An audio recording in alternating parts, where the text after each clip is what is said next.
नमस्कार, सलाम, सादर जय भीम। आपका स्वागत है बहुजन इतिहास RBS न्यूज़ पर। साथियों, मैं आपका मित्र राजकुमार। साथियों, नेता प्रतिपक्ष ने राहुल गांधी जी ने चुनाव आयोग की धज्जियां उड़ाकर रख दी, जबकि चुनाव आयोग एक निष्पक्ष संस्था है। उसे निष्पक्ष होकर जनता का चुनाव कराना चाहिए।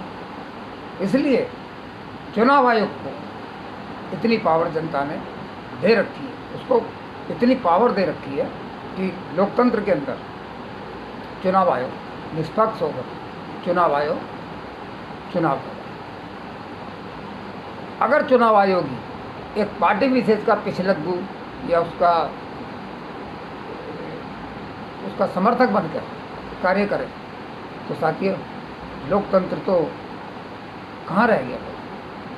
जैसा कि हम पिछले 11 सालों में साथियों देश में देख रहे हैं कि एक ऐसी जमात सोशल मीडिया पर खड़ी कर दी गई है जिसे ना तो लोकतंत्र के बारे में और ना ही भारत के बारे में और ना ही भारत के इतिहास के बारे में, भारत कैसे किन परिस्थितियों में आज़ाद हुआ, कुछ ज्ञान नहीं है साथियों। कौन है ये लोग कौन है साथियों, और ये कहाँ से लाए गए हैं? ये बड़ा विचाराधीन पर्सन है साथियों। हमने पीछे बहुत सी वीडियो वायरल हुई है साथियों कि वोटर ID, आधार कार्ड बोरे में भर भर कर साथियों जलाए गए हैं। क्या कारण है ऐसा? किससे, कौन लोग हैं साथियों, और किन लोगों के ये आधार कार्ड बने हैं और किन परिस्थितियों में बने हैं? कौन है ये लोग जिन्हें भारत के बारे में कुछ पता भी नहीं है, कोई ज्ञान भी नहीं है साथियों, ये भारतीय तो नहीं हो सकते, क्योंकि भारत के हर स्कूल में भारतीयों को भारत की आज़ादी का इतिहास पढ़ाया जाता है और पढ़ाया गया है। फिर ये कौन लोग हैं जो बड़े गर्व से झूठ प्रचारित करते आ रहे हैं कि भारत 2014 के बाद आज़ाद हुआ है? इनको इतना सा भी तनिक भी भारत के बारे में ज्ञान नहीं है। ये झूठ ऐसे प्रचारित करते हैं कि हर आदमी, आजकल तो हमारा समाज तो हमारा SC ST OBC समाज इतना शिक्षित नहीं है, वो झूठ को ही समझ लेगा। यही कारण है साथियों कि भारत में लोकतंत्र की बहुत मुश्किलों में गुजर रहा है। और इन्हीं चीज़ों के कारण जो भी राजनीतिक पार्टियां वो एक फ़ायदा उठा लेती हैं और हमारे हक अधिकारों को ख़त्म कर वो हमारे हक अधिकारों सबको ख़त्म कर जो हमें आज़ादी मिली हुई है, उस आज़ादी को फिर गुलामी की ओर झोंकना चाहते हैं। अब तो एक और झूठ प्रचारित होने लगा कि बड़ा आदमी बिना शिक्षा के भी बना जाता है। इतनी ऐप्स बना दी हैं सोशल मीडिया पर कि बड़ा आदमी बनने के लिए कोई पढ़ा लिखा होने की ज़रूरत नहीं है। मतलब लोगों के अंदर, हमारे बच्चों के अंदर ऐसी चीज़ें भरी जा रही हैं जो बच्चा शिक्षा से दूर हो जाए। ये सब चीज़ें हमारे समाज को बड़ी समझने की ज़रूरत है, हमारे बहुजन समाज को, क्योंकि देश के अंदर 85 से 90% समाज हमारा समाज है। तो साथियों, सब हम ही लोगों को घेरने के चक्कर में हमारे अंदर ही झूठ प्रचारित करना चाहते हैं, ताकि हमारे जो सब कौन है, सब लोग हमारे ही वोट के ऊपर, तो ये वोट का अधिकारी तो है हमारे पास, और क्या है इस वोट के अधिकार की। और वो भी हम लोगों का समाज जो है 500 रुपये पे, 1000 रुपये पे वो समझ नहीं रहा है इस वोट के अधिकार को समझ। तो ये बड़ा समझने की ज़रूरत है और ज़्यादा से ज़्यादा लोगों को जागरूक करने की ज़रूरत है। हम तो जागरूक करते ही रहते हैं, और उनको कि जब लोग शिक्षा ही नहीं लेंगे तो उन्हें लोकतंत्र के बारे में क्या ज्ञान होगा, क्या पता लगेगा उनको लोकतंत्र के बारे में कि राजशाही क्या है और लोकतंत्र क्या है। ये सब साथी, सब हामी लोगों को, खाली बहुजन समाज को, SC ST OBC समाज को भ्रमित करने के लिए तरह तरह के षड्यंत्र, भ्रमित करने के लिए तरह तरह के सोशल मीडिया के ऊपर षड्यंत्र बनाए जा रहे हैं। इसी को हम लोगों के समाज को समझने की साथियों बहुत जरूरत है। और जो भी हमारे बुद्धिजीवी हैं, जो पढ़े लिखे लोग, वो समाज को ज़्यादा से ज़्यादा लोगों को समझाएं, लोगों में संवैधानिक ज्ञान भरें, लोगों को संविधान के बारे में बताएं। क्योंकि जब हमारा समाज जागरूक होगा, संविधान के बारे में जब जागरूक, जब ही वो कुछ समझ पाएगा कि नौकरियां किस हिसाब से मिलती है और बच्चों को क्यों ज़्यादा से ज़्यादा शिक्षा देनी चाहिए। तो कोशिश तो बहुत हो रही है साथी कि लोकतंत्र को, पर भारत के अंदर इन 78-79 सालों के अंदर भारत में लोकतंत्र की जड़ें बहुत मजबूत हैं साथी, और इतना सरल नहीं है लोकतंत्र को नष्ट करना। साथियों, कल नेता प्रतिपक्ष ने प्रेस कॉन्फ्रेंस करके चुनाव आयोग इतने गंभीर सवाल आरोप लगाए हैं कि 2023 के कर्नाटक चुनाव में जब चुनाव आयोग के चीफ राजीव कुमार थे उस समय, तो जो शेर और शायरी करके लोगों को भ्रमित कर दिया करते थे, जवाब नहीं दिया करते थे किसी भी चीज़ का। कांग्रेस ने कितने, विपक्ष ने कितने सवाल करे होते, मगर उसका जवाब नहीं दिया, खाली शेर और शायरी करके लोगों को इधर उधर की बातें करके वो निकल जाएगा। जैसे चिकना गढ़ा नहीं होता, चिकने गढ़े पे पानी डालो तो पानी सटक जाता है, ऐसे सटक दिया करते हैं। और हमारे टैक्स के पैसे से इन लोगों को सबको कहाँ से सैलरी मिलती है? हमारे टैक्स के पैसे से। जब आप काम किसके लिए करते हैं? हमारे पैसे से। हम ही लोगों को विज्ञापन देकर और मूर्ख बनाया जा रहा था। इन्हें जनता का डर नहीं है। जनता का डर क्यों नहीं है? जनता का डर इन्हें इसलिए नहीं है कि ये वोट से तो जीत नहीं रहे, ये जीत जो रहे हैं ये चुनाव आयोग की चोरी से, जनता को भ्रमित करके जीतते रहते हैं। तो इनको जनता का डर कहाँ है? वरना लोकतंत्र में जनता का डर, एक वोट भी कम हो जाता है तो साथियों पार्टियाँ बबलाने लगती हैं। और क्या कारण है कि 11 सालों में इस पार्टी में बिल्कुल डर नहीं है। और लोग और बोलते हैं आएगा तो कैसे आएगा? जब वोट हमने आपने डालना है तो इनको कैसे पता है? इनको इसलिए साथियों इनको ज़्यादा हुआ है कि इन्हें पता है कि हमारे वोट से तो जीत नहीं रहे, ये वोट चोरी करके जीत रहे। तो वोट चोरी करके जीत रहे, पूरा प्रमाण दिया उन्होंने। अगर नहीं दिया उनको जो, और सोशल मीडिया पे कह रहे हैं वो झूठ बोल रहे हैं राहुल गांधी। अगर राहुल गांधी झूठ बोल रहे हैं तो आप उन पर FIR करिए। क्यों नहीं करते?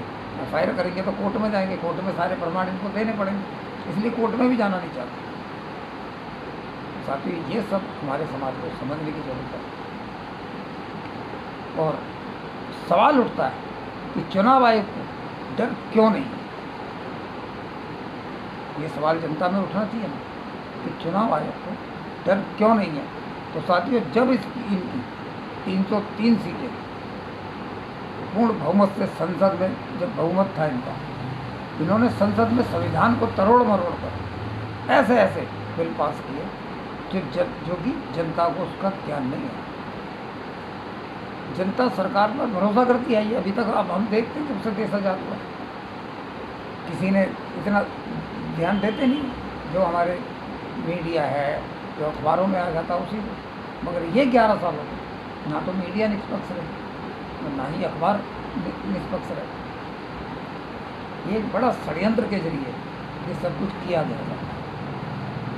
जनता जानती है कि विपक्ष का काम है, विपक्ष का काम क्या होता है कि संविधान विरोधी जो भी विधेयक या बिल आते हैं संसद में, उन बिलों पर चर्चा करके उसका विरोध करना, जो अच्छा बिल है उसको पास हो जाना है। मगर जनता को टीवी मीडिया के जरिए सच ना बताकर, जनता को टीवी मीडिया के जरिए सच ना बताकर केवल जनता को सरकार की बड़ाई करती रही मीडिया में। क्यों? क्योंकि सरकार से उनको विज्ञापन लेने पड़ते हैं। अगर वो जनता की बातें दिखाएगी, सरकार से सवाल करेगी, तो साथियों विज्ञापन नहीं मिलेंगे, और जब विज्ञापन नहीं मिलेंगे तो इनकी टीआरपी डाउन होगी। टीआरपी जब डाउन होगी तो चैनलों में तो काम करते हैं ना लोग। ये मीडिया को एक हैंगअप कर लिया। जिस मीडिया को जनता के लिए आवाज़ उठानी चाहिए, वो मीडिया सरकार की बड़ाइयाँ जनता को बताती है। इतना सा काम होता है, इतना बड़ा काम बताती है। अब ये आपको कैसे ये पता लगेगा कि मीडिया सच बोल रहा है या झूठ, गलत समझा? इसके लिए आपको ज्ञान होना चाहिए। और हमारा समाज, हमारा SC ST, हमारा क्या समाज, भारत के अंदर 90% समाज ऐसा समाज है जिसको बेचारे को अपने सुबह से शाम तक काम करने के सिवा वो दूसरी चीज़ों में उसका दिमाग ही नहीं जाता। वो अपने भरण पोषण, अपने बच्चों के पढ़ाने के चक्कर में और अपने दिनचर्या के उसमें तो साथियों उस तरफ नहीं ध्यान दे पाता। ये तो जो बुद्धिजीवी है देश के और जो पत्रकार लोग हैं वही इस चीज़ का ध्यान रखते हैं। मेरे साथियों, अपने बच्चों को ज़्यादा से ज़्यादा पढ़ा, जब शिक्षा होगी जब ही आप समझ पाएंगे और लोकतंत्र को और राजतंत्र को आप समझ पाएंगे। साथियों, हमारे टैक्स के पैसों से और हम ही से धन्यवाद कराया जा रहा है। धन्यवाद तो मूर्ख कौन हुआ? ये लोग हमें क्या बनाना चाहते हैं, कौन सा ज़ॉम्बी बनाना चाहते हैं? और ये कौन लोग हैं साथियों जो पूरे हमारे लोकतंत्र के पीछे पड़े हैं? उनको समझने की आपको साथियों बड़ी जरूरत है। आप समझिए, हमारे टैक्स के पैसे खर्च करके हमसे ही मोदी जी की थैंक यू कराई जाती है, कहलवाते रहते हैं और जनता कर भी रही है। उनको ये नहीं पता कि हमारे ही कुछ भाई, उनको ये नहीं पता कि उनके बच्चे कल उनसे अगर लोकतंत्र खत्म हो गया या जो भी आज देश की हालत है, उनके बच्चे उनसे पूछेंगे कि कहाँ थे आप लोग उस समय। उनसे क्या, हमसे भी सवाल करेंगे। हम तो अपने उसका काम कर रहे हैं, मगर वो लोग जो भी आज उन लोगों के साथ हैं, मात्र चंद पैसों के लिए या वाहवाही के लिए, ये हमारे समाज को बहुत समझने की जरूरत है। आपके बच्चों के अधिकार, आपके बच्चों की शिक्षा सब खत्म करी जा रही है। यूपी के अंदर अभी 90,000 स्कूल बन रहे हैं। 29 तारीख को एक मथुरा के अंदर बहुत बड़ा आंदोलन है समान शिक्षा मिशन का। तो सभी साथियों से मैं विनती करूंगा कि उस आंदोलन में काशी में है, सब उस आंदोलन में हिस्सा लें और अपने बच्चों की शिक्षा बचाएं। जनता को पत्रकारों का सहारा, पत्रकारों का ही सहारा होता है। जनता पत्रकारों के कई भरोसे रहती है। जब पत्रकार ही उनको नहीं बताएंगे तो कैसे जनहित के काम बचेंगे? हम टीवी चैनलों पे देखते हैं, मीडिया पे देखते हैं, कबूतरों की तरह डिबेट में बिठा देते हैं। वो बेफालतू की डिबेट, उस डिबेट का कोई निष्कर्ष नहीं निकलता। केवल जनता को और जनता को होना है, हम और आपकी भी जनता है, केवल भ्रमित करने के लिए ये डिबेटें चलती हैं। मगर हमारे देश के प्रधानमंत्री ने केवल भारत की जनता के प्रधान सेवक है, वो कोई मालिक नहीं है। मालिक जनता होती है देश की, जो भारत की जनता ही देश है, जनता ही सरकार है। तो कोई राजा तो है नहीं। हमने प्रधानमंत्री जो चुने हैं प्रतिनिधि है ना, देश के प्रधान सेवक है ना, तो वो गलत फैसले, उनको जो फैसले लेने हैं वो संविधान के विरुद्ध फैसले नहीं ले सकते ना। उनके लिए क्या काम है, उनका सब कुछ लिखा हुआ है हमारे संविधान के कि वो ये काम करना है उन लोगों को जनता के फेवर में। तो कितनी यात्रा की 11 सालों में विदेशों से, विदेशों में जाके हमारे प्रधानमंत्री मोदी जी ने कितनी यात्राएं की। क्या उन यात्राओं के आने के बाद मोदी जी ने कुछ बताया देश को? एक भी प्रेस कॉन्फ्रेंस की कि देश में किस काम के लिए, कौन सा बिजनेस ले रहे और कौन सा बिजनेस वहाँ से लेके आए, कुछ बताया जनता ने? एक भी उन्होंने प्रेस कॉन्फ्रेंस नहीं की। ये 11 सालों तक, क्योंकि तो लोकतंत्र है ना। लोकतंत्र में तो जब जनता के द्वारा जनता का राज है, तो जनता का कोई भी प्रतिनिधि होगा तो जनता को बताना चाहिए ना। तो बाहर क्या करने गया था? हमारे इतने टैक्स के पैसों से, जनता के टैक्स के पैसों से, जो आप टैक्स देते हैं, उस टैक्स के पैसे से हवाई जहाज में उड़ते हैं, दूसरे देशों में जाते हैं, जगह जगह जाते हैं, उनको सिक्योरिटी भी दे रखी है, हर चीज़ की सुख सुविधा सबको। हमारे जितने भी प्रतिनिधि सबको हमने सुख सुविधा उनको दे रखी है। मगर वो क्या करके आए, इस चीज़ का तो जनता को जवाब मांगेगी ना। और वो जवाब ना देकर मीडिया में, टीवी मीडिया को, जो मेन स्ट्रीम मीडिया है भारत की, उसको सवाल करने चाहिए। मगर वो सवाल ना करके जनता को वो तरह तरह के दूसरे मुद्दों में फंसा कर रखते हैं। जनता के जो भी मेन शिक्षा का मुद्दा है, बेरोजगारी का मुद्दा है, महंगाई का मुद्दा है, या बाहर से क्या बिजनेस वो लेके आए, वो किस लिए जा रहे हैं, क्योंकि पैसा लगता है ना जाने का, लाखों रुपया लगता है एक बार विदेश यात्रा करने का। तो अब आपका पैसा साथियों, हमारा पैसा, ऐसे अगर कोई जा रहा है विदेशों में, तो आगे बताना चाहिए ना उसको कि भारत के लिए क्या लेके आए।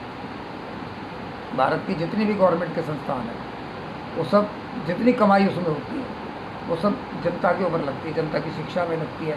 और जो चीज़ें बाहर से महंगी आ रही हैं, वो सब्सिडी दे के उस चीज़ों को सस्ता किया जाता ताकि जनता को सस्ती मिले। मगर अब क्या हो रहा है, हमारे जो गवर्नमेंट के संस्थान हैं उनको प्राइवेट किया जा रहा है। प्राइवेट अगर करेगा तो वो तो बनिए की दुकान हो गई, वो हमारे लिए थोड़ी, जनता के लिए थोड़ी काम करेगा। हमारे जितने एयरपोर्ट्स हैं, जितने पोर्ट्स हैं, जितने रोड हैं, रोड के ठेके सब उनको दे दिए। बीच में टोल टैक्स खड़ा कर देते, इतने का रोड नहीं बनता जितना टोल टैक्स।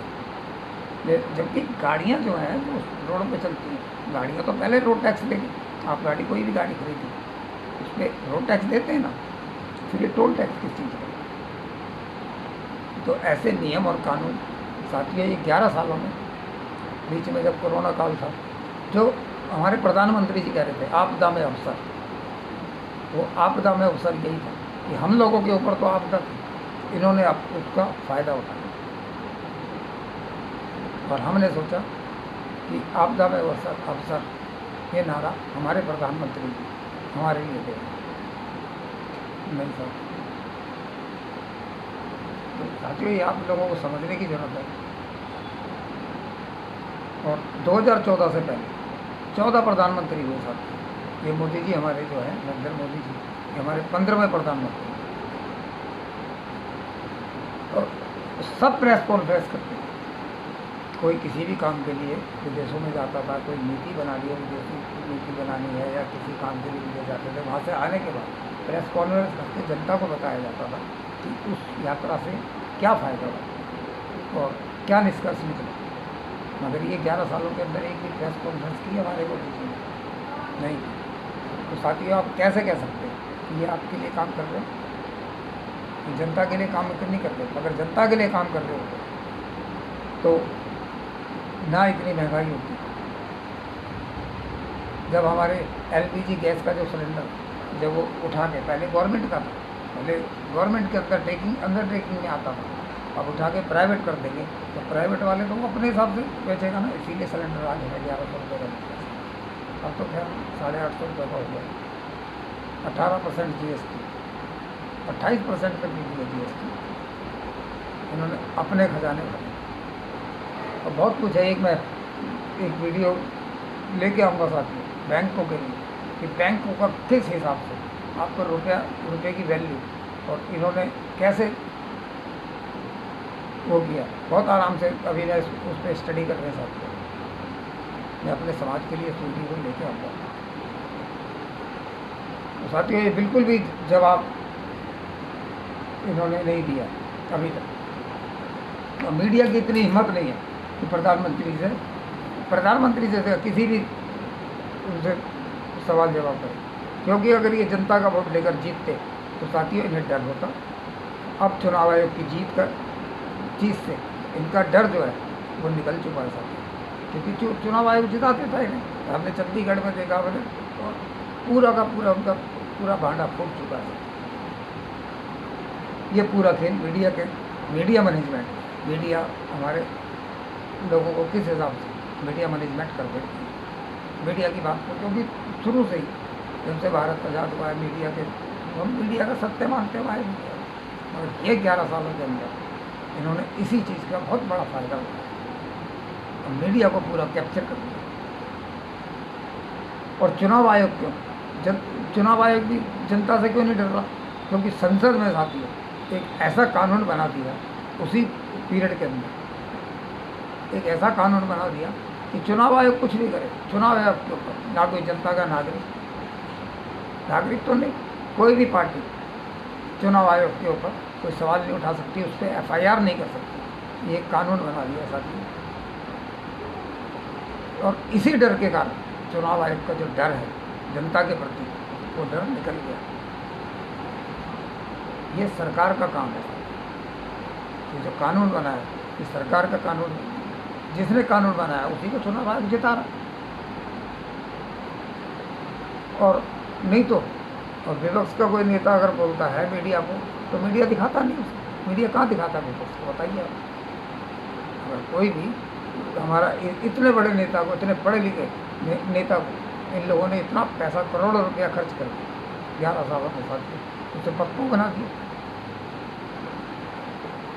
मगर आज उन्होंने जितनी भी बातें करी 11 सालों में, सारी बातें नेता प्रतिपक्ष की बिल्कुल सत्य, और जनता ने उनको मानने लग गई। जनता उनको प्यार करने लगी। अभी बिहार में देखा, अब तो घर जगह जगह वो उनकी अपनी हो रही है। अब तो जनता गली गली में साथियों ये वोट चोरी का जो नारा है ये पहुंच चुका है। कहाँ तक बचेंगे इससे? नहीं बच पाएंगे। लोकतंत्र है, 140 करोड़ जनता है यहाँ, कितना दबाएंगे जनता को? नहीं दबा पाएंगे। कानून है साथियों। कर्नाटका के अंदर CID लग चुकी है उनके ऊपर, और CID जवाब मांग रही है कि ED को, CBI को तो कंट्रोल कर सकते हैं, CBI से जवाब मांग रही है CID। तो देखते क्या होता है। लोकतंत्र है साथी, लोकतंत्र में जैसे हमको बोलने का हक है, उनको भी हक है, और अपनी सफाई देने का लोकतंत्र में सबको अधिकार है। और कैसे आदिवासियों के साथियों, देखिए आजकल आदिवासियों की ज़मीन कैसे, जो गरीब में देहात है उनकी ज़मीनें कैसे छीनी जा रही है। और कहना क्या है कि ये सरकारी ज़मीन है। कौन है साथियों सरकार? कहाँ है सरकार? बताइए, मैं आपसे पूछता हूँ, कौन है सरकार और कौन बनाता है सरकार? बताइए। ये बहुत समझने की और इसको जवाब देने की ज़रूरत है साथियों। इनको कैसे, मैं आपको बताता हूँ। देखिए, प्रधानमंत्री हम लोगों से, प्रधानमंत्री हमारे टैक्स से उनको पेमेंट जाती है, पैसा जाता है। गृह मंत्री हमारे टैक्स से उनको पैसा जाता है। रक्षा मंत्री, वित्त मंत्री, और जितने भी सारे मंत्री हैं साथियों, पेट्रोलियम मंत्री और जितने भी मंत्री हैं, सब मंत्री हो हमारे, चाहे किसी भी डिपार्टमेंट से वो वास्ता रखते हैं, सबको हम लोगों के जनता के टैक्स के पैसे से उनको तनख्वाह जाती है, उनको सैलरी जाती है। अब उनको सैलरी लेने वाला आदमी कैसे सरकार हो जाएगा? बताइए, मेरे को जवाब दीजिए कमेंट में इसका। और जनता के टैक्स के पैसे से तनख्वाह, इनको तनख्वाह मिलती है सबको, तो फिर सरकार कौन है सर? ये मैं आपके ऊपर छोड़ता हूँ, मेरे को कमेंट में जवाब देना। जो बोलते हैं ना ये ज़मीन सरकारी, ये ज़मीन सरकारी, ये केवल जनता को भ्रमित करने के लिए वो है, भ्रमित। और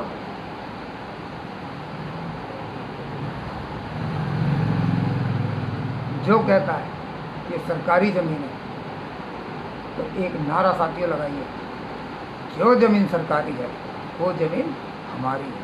यानी हम सरकार है, देश की 140 करोड़ जनता सरकार है और कोई सरकार नहीं है। 140 करोड़ जनता ही देश है। हमारा जो कॉन्स्टिट्यूशन है, हमारा संविधान, जो भारत का संविधान बोलता है कि हम भारत के लोग, हम ही सरकार है साथियों, और कोई सरकार नहीं है। कोई किसी की ज़मीन नहीं छीन सकता। हर चीज़ की एक प्रक्रिया है। आप उसको लेके कोर्ट में जाइए। जब तक मानता हूँ ये चीज़, ये क्या है कि कुछ इन्होंने प्रक्रिया करके कुछ नेताओं के दबाव में हमारा जो प्रशासन है, पुलिस प्रशासन देखिए हमारा होता है, हमारे टैक्स के पैसे से उसको तनख्वाह जाती है। जितने जो फौजी होते हैं, बॉर्डर की रक्षा करते हैं, उनको सबको हमारे पैसे से, हमारे टैक्स के पैसे से सबकी सैलरी जाती है सर। तो सरकार हम हुए सर, हम ही सरकार हैं, हम ही देश हैं। देश का 140 करोड़ नागरिक, जिसमें ये भी है, ऐसा नहीं है कि ये नहीं है, उसमें ये भी भारत के नागरिक हैं। ये हम लोग ही सरकार है। ये वोट की अधिकार, ये वोट ही साथी है, हमारी नागरिकता की पहचान है। इसीलिए अब बिहार के अंदर आप देखिए कि क्यों इतने बौखलाए SIR जो कर रहे हैं, इसीलिए कि जो विपक्ष के वोट हैं, उन वोटों को काट कर कुछ और लोगों को उसमें जोड़कर ये अपने वोट की मात्रा बढ़ा कर बिहार जीतना चाहते हैं, जो नहीं होगा साथियों। तो साथियों वही मैं आपको, आप देखिए कैसे कि 5 सालों में कोई जितना मर्जी बड़ा नेता हो, चाहे लोकसभा के अंदर, सबको चुनाव लड़ना पड़ा सांसद में जाने के लिए। सब आपके घर के आगे ऐसे हाथ जोड़े खड़े हो। क्यों? क्योंकि साथियों आप सरकार हैं, सरकार बनाने वाले आप हैं। वो एक प्रतिनिधि है जो आपके घर के आगे दरवाजे पे आगे हाथ कर रहे हो। 5 साल के बाद वो आपको पूछता है? नहीं पूछता, क्योंकि वो तो संवैधानिक जीवन जी रहा है जाके, तो आपको उसकी धनक नहीं लगने देते। कितनी बढ़िया ज़िंदगी, हमारे से वोट लेकर उसको पूरी फैसिलिटी मिल जाती है, पूरी उसको Z+ की सुरक्षा मिल जाती है। तो यही मैं आपको सबको जागरूक करने के चक्कर में आपको समझाना चाहता हूँ कि आप ही सरकार हैं। जो ये बोलता है ये ज़मीन, आप देखिए दिल्ली के अंदर आप कितनी ज़मीनें इन लोगों ने आने के बाद में कितनी ज़मीनें लोगों की छीन ली। तो साथियों यह आपको और हमारे समाज को जागरूक होने की ज़रूरत है। मैं यही सबसे, अगर वीडियो आपको अच्छी लगे तो साथियों ज़्यादा से ज़्यादा लाइक करना, शेयर करना और चैनल को साथियों सब्सक्राइब जरूर करना। आप सभी का बहुत बहुत धन्यवाद। जय हिंद, जय भारत, जय संविधान।